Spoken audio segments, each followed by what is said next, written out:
up, everybody? It's Gail P, and today we're going to be talking about beeswax. This little thing right here. Now, I have to say, and I have to be totally honest with you guys, I have only used beeswax.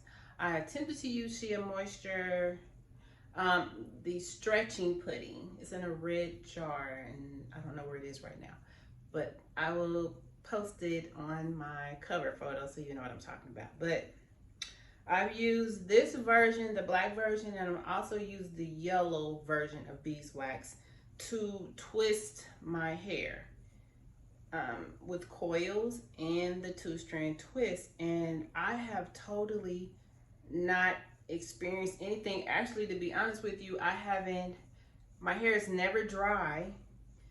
Even when I get out of the shower, I haven't put anything extra on my hair since I did my retwist on the 2nd of this month.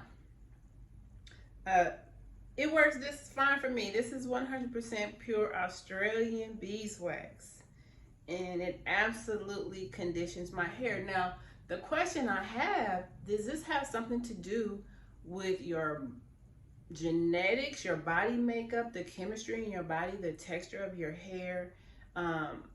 If your hair is not like coarse, mine is considered coarse and it's very, very coily.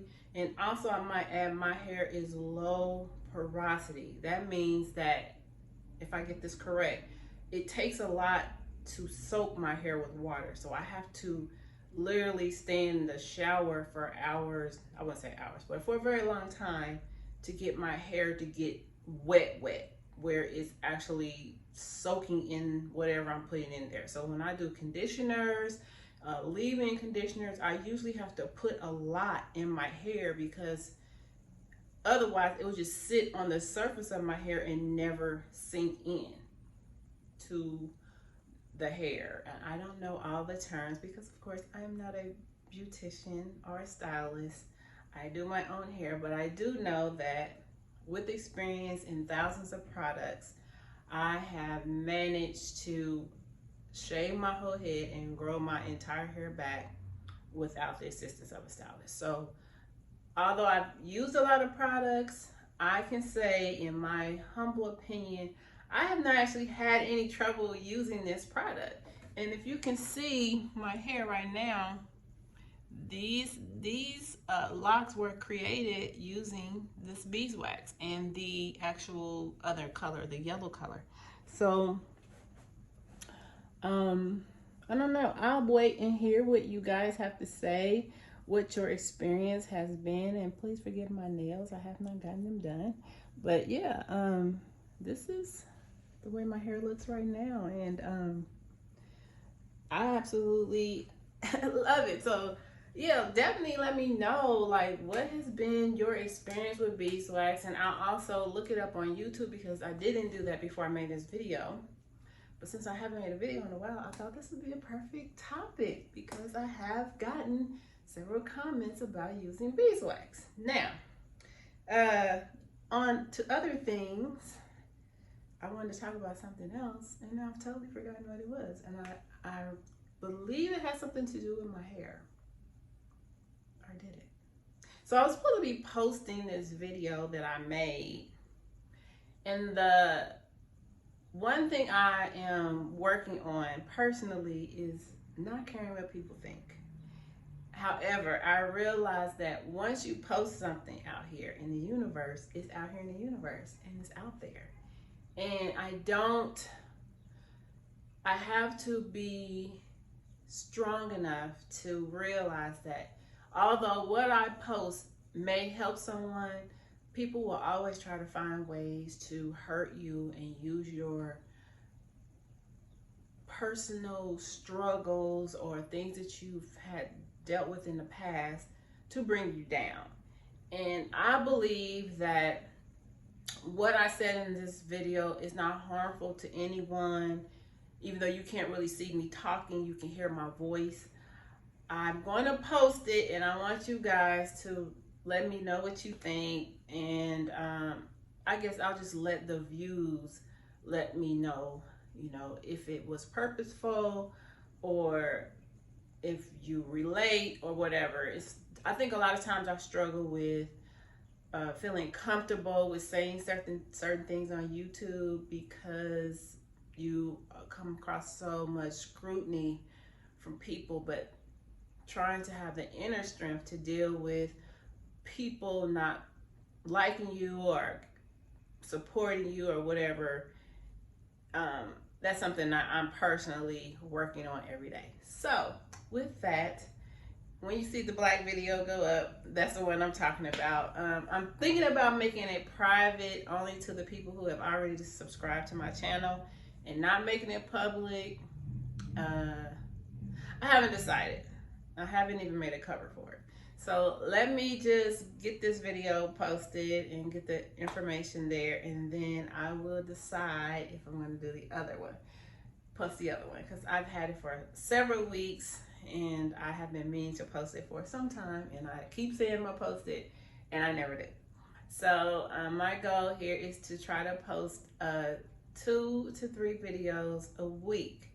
This is my second video this week, although the one previously was something from the past that I did for my son. I'm still debating on whether I'm gonna post the whole series or not based on the views. If it's of interest to anybody, it is about 12 years old now, about 10 years old now.